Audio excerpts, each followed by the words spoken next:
ওং মহাকালী রূপায়ই স্বাহা। মহাকালের চরণে প্রণাম জানিয়ে আজ আমি আপনাদের সামনে দাঁড়িয়ে আছি এই পবিত্র মহাশ্মশানে, যেখানে চারিপাশের নিস্তব্ধতা আর জ্বলন্ত চিতার ছাই আমাদের জীবনের সব থেকে বড় সত্যের কথা মনে করিয়ে দেয়।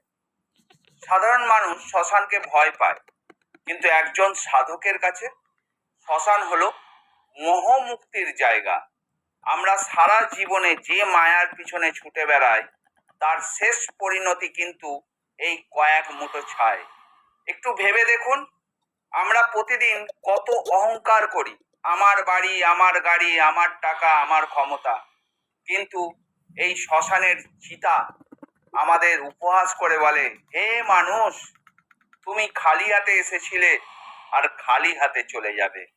আজ আপনি যার সাথে হিংসা করছেন, যার ক্ষতি করছেন, যাকে ঠকাচ্ছেন, মনে রাখবেন একদিন তাকেও এই মাটিতে ঘুমোতে হবে বা এই শ্মশানের এক মুঠো ছাই হতে হবে। তাই আপনাকেও এই আগুনে উঠতে হবে, মাটিতেও যেতে হবে। তবে এত লোভ, এত হিংসা, এত অহংকার কিসের জন্য? শান্ত হন, অহংকার করা ছাড়ুন এবং মানুষে মানুষে ভালোবাসার অঙ্গীকার গড়ে তুলুন। জয় মা কালী, জয় মা তারা, জয় মা মনসা, জয় গুরু বামদেব।